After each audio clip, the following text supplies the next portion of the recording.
Ladies and gentlemen, we are back with another hot topic. This one, understanding the stimulus. Something that I've been touching on my social media and a bit of short form content just recently, and I think it is incredibly valuable. Obviously, understanding the stimulus is not strictly bound to CrossFit, but it's probably where you hear it spoken about the most. And I think the reason for that is because it has potential to be so complex in a sport like CrossFit, or even a training methodology like CrossFit, whichever way you want to look at, because there is so many different things that could potentially be going on by the nature of the sport, in that we're mixing modalities. Whereas in slightly more conventional training systems, the stimulus becomes a little bit harder to get wrong, a little bit more obvious what you're actually trying to train for. But ultimately, in the world of CrossFit especially, understanding the stimulus for what you're going in and doing is ultimately going to allow you to get more out of what you're doing. And like I said, where it becomes more confusing, it becomes more valuable to have a deeper understanding of what you're going into. Honestly, it's a skill. And the way I like to break it down for people is to get them to think about it as one of two categories, just to keep it really basic. Obviously, there's way more to it than that, but to start with, it's one of two categories. You are either training to elicit physical adaptation. That might be strength, muscular endurance, aerobic capacity, the list goes on, all of those physical attributes that I'm sure you're familiar with. Or are you training for a sport-specific reason? Are you actually practicing a sport, something where if you were going to be competing, it's something similar to that, something that might be likely to show up, and your strategy is going to be dictated by that category that you're following. For example, you might be doing a long chipper, where you're purposely taking short and regular breaks so that you don't get close to failure at any point, so you can maximize your overall time spent working and get your fastest possible time. Whereas, say you're working on something like your strict handstand push-up, let's say, you want to increase the amount of reps you can do in an unbroken set. You want to raise your capacity. You want to improve that movement under fatigue. You're going to be purposely chasing an element of fatigue. That proximity to failure is going to be really important for building that endurance, for building that capacity. So deciphering between those two things from the get-go is automatically going to allow you to get more out of it. But obviously, with a sport like CrossFit, the crossover, the bleed over of physical adaptation to be taken from sport-specific things is so big. It is one of the reasons why people get so confused between the methodology and competing in the sport or doing the sport of CrossFit, because you can take so many physical adaptations from just competing and performing the sport. Not that that's the best way to get better by any means, but ultimately, when people are using CrossFit as a training methodology, that's basically what they're doing. They're kind of extracting the physical attributes that they're getting from playing the sport and being very satisfied with those. But obviously, when you're trying to raise your ceiling as an actual CrossFit athlete, you're trying to compete in more advanced competitions, you're actively trying to become the best athlete you can be. With that comes a need to understand that training in isolation, training to adhere to actual physical adaptation is going to be a lot more worthwhile when it comes to actually making that progress. The example I just used of that chipper, it's not like you're not going to get any aerobic adaptation from performing that long chipper, even if you are strategizing it for a sport-specific reason. But to initially gain that understanding of how you need to be strategizing for a workout, it's good to think about those two categories that I mentioned. Physical adaptation, is that what you're eliciting, or is it a sport-specific reason? And then on top of that, the physical adaptations that come with maybe sport-specific work is just going to be somewhat of a bonus for you.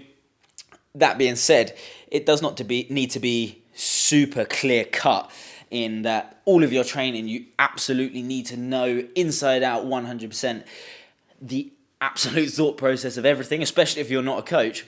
But if it's going to push you too far kind of one way on that sliding scale, on that spectrum, you need to understand how to strategize and how that's going to dictate your pacing. Normally it's your pacing, or it might be the way you're even executing those reps. So important to remember as well, it's a plot on a moving scale as opposed to a binary 1 or 0 answer. Honestly, in my experience, where people are working on their weaknesses, especially alone, this is the biggest hurdle that people run into, because they'll be floating around the gym. They'll get to understand, okay, maybe an EMOM's going to help me with this. Maybe some more sets and reps are going to help me with this. But just that next rung of the ladder of the understanding of why you're doing what you're doing and being able to execute it in that way is normally going to be the thing that actually really takes that worked from being kind of just maybe not junk volume, but maybe not as effective, to being absolutely effective and right for that individual. Obviously, if someone's following a group program, following regular notes with those, they're going to gain that understanding. Likewise, they're going to get that understanding from a coach as well, if they're just able to drop in 1 or 2 notes under each piece that they're doing, to be able to direct their efforts in terms of strategy and understand where they should be on that moving scale, to be able to strategize and ultimately get the absolute most out of their training.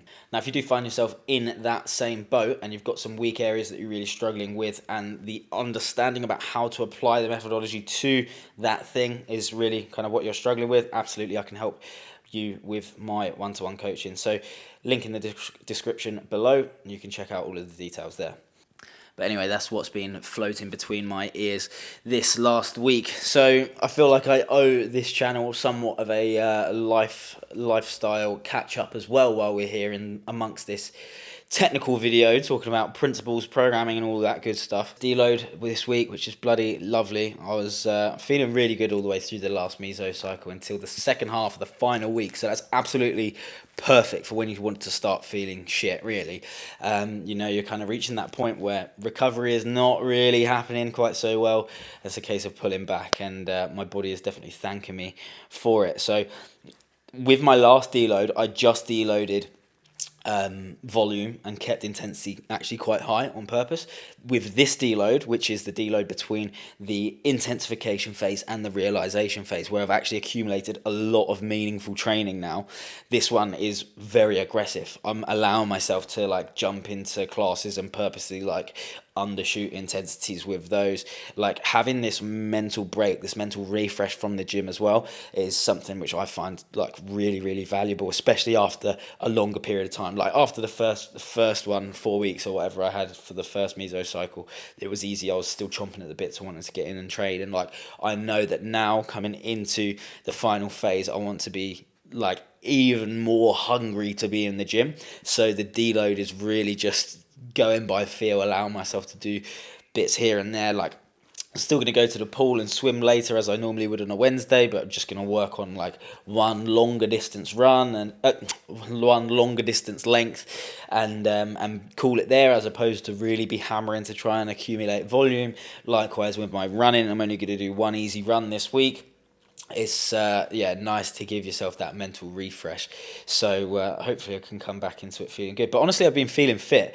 Aside from some running which has gone to shit, and I think that's mainly due to the heat here.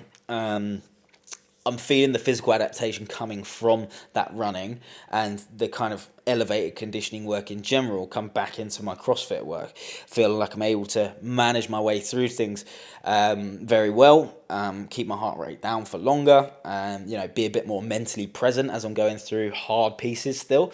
But when it comes to the actual running in isolation, in terms of taking data, taking metrics from it, it is hard to do. I've definitely made some progress with it, and kind of just looking at how I'm tracking through certain sessions, but where it's come to be a session where I can actually take a good metric from it, it's been very hard to do that, because it can be a bit inconsistent here, dealing with the heat, humidity, and various other bits that Bali has to offer. But nevertheless, I'm not trying to be a runner by any means. I'm just trying to get prepped for potentially one event in Marbella Championship. Are we doing specific strength, say your back squat? So back squats, I would be, you're talking 10 by 4 sets, high rep range. Don't believe we need 3 or 4 rep max. I'd get up to